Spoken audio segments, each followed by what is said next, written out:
Nancy, and I own Subala843.com. I am a wellness expert. I have a degree in kinesiology, recreation, and I'm a yoga instructor, personal trainer, and nutritionist. So today I am here to talk to you about calendar integrity and how to time manage like a yogi. And time management is incredibly important, especially in this day and age where everybody says that they're busy. Can't do something because you're so busy, can't go on that vacation because you're so busy. Everything is just busy. And I would like to tone down that statement of being too busy.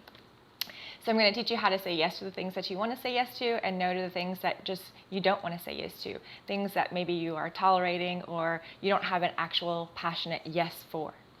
And so one of the ways to time manage like a yogi is to batch task your day. And batch tasking means that maybe one day you set aside for your housework. And so this whole entire day is your housework day. And you have batch tasked this into maybe spending an hour on the kitchen. And that's the only time that you're working on the kitchen. And then you have a day for your office. And that's the only time that you're working on your office. So you theme your tasks. It's called batch tasking.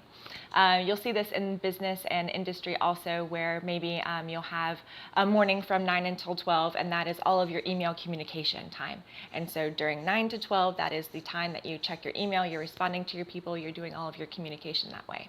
And so batch tasking is actually very helpful, and it actually keeps people more integral with their calendar. Another thing to do is time blocking. My favorite accessories to use for time blocking are these time blocks. You can actually put them on their side and you can set the timers for them, but you can also use the timer on your phone also.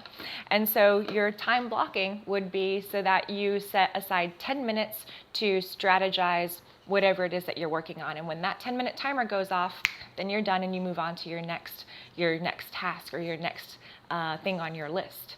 And so this is very good for people that lack discipline, especially when the absent scrolling on your TikTok or on your Instagram or on your Facebook or something like that.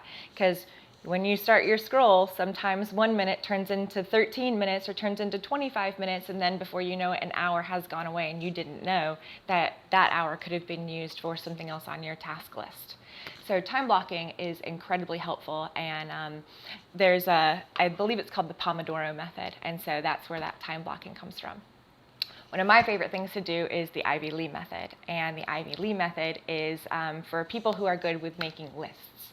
So I'm a list maker. I used to be a high school teacher, and so I loved crossing things off of my list because it just made it so much, it made it attainable, and it was that instant gratification.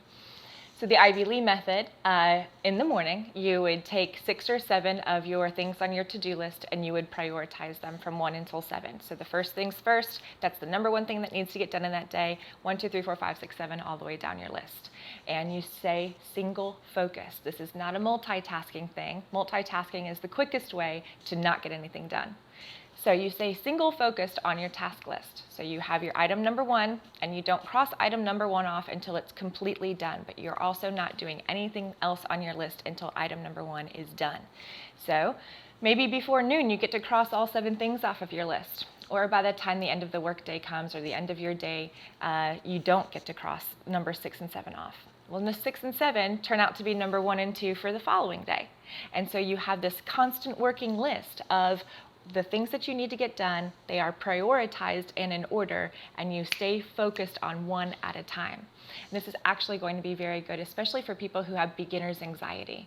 Beginner's anxiety is that I don't know what I'm going to do today, so I'm just not going to do anything kind of attitude, right? So like some people don't want to wake up and get out of bed because there's so much to do and they just haven't prioritized their day. So this actually helps you do it. You can do it in the evening or you can do it in the morning. I prefer to do it in the morning. There are some people that like to do it in the evening. It kind of is like a brain dump in the evening, so it lets you have a better sleep. I like to do it in the morning just because it sets up my morning, have my morning water, and do my Ivy Lee method. So, calendar integrity. Calendar integrity is saying yes to the things that you want to say yes to and no to the things that you don't. And one of the ways that we can do this also is having an ideal calendar and a real calendar. So in Google, you can do your own Google Calendar. It's very, very easy, and you can set up a calendar called Ideal Calendar. And this is you scheduling out your ideal day. What does that look like to you? Are you waking up at 6 o'clock in the morning, hitting the gym at 7 so that you can be at the office by 8:30 or 9? Or are you doing your morning kid routine from 6 to 9 in the morning and then your actual day starts at 9:30 or 10? You actually schedule this out so that you have an ideal calendar. And then that ideal calendar is always in the background of your calendar in Google, so you can actually make your appointments to be more in sync to the ideal life that you want to live.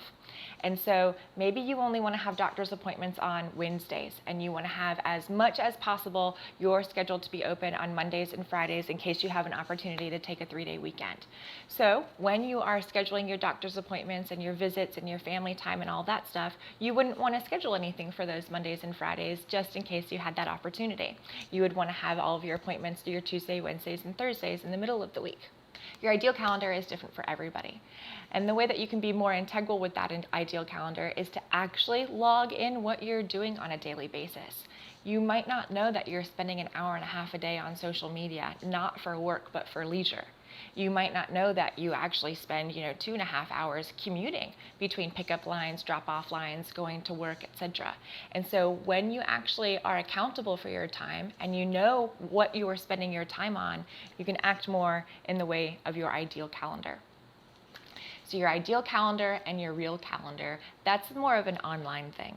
If you're more of a paper and pen person, I'm a paper and pen person. I'll open up my calendar for you here. This is my calendar for August.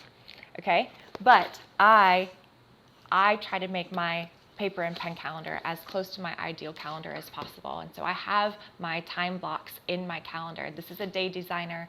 I don't get any plugs for it by any means, but it has your times from 6 a.m. all the way to 10 p.m., line by line by line, so that you know what you're doing in a whole entire day. Calendar integrity is about saying yes to the things that you want to say yes to and no to the things that you don't. And so when you actually get to write these things down in your calendar, you can see them. And writing things down, there's something with the brain and writing things down. And it is a neural pathway that actually, sets us up for success. Okay?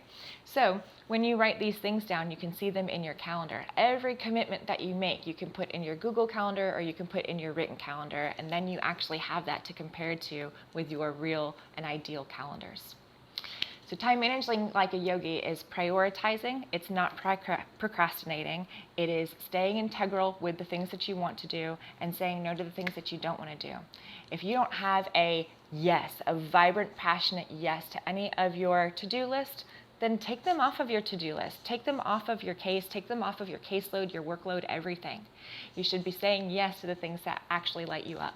So I'm Chrissy. I own SueBala843.com, and thank you for watching my How to Time Manage Like a Yogi.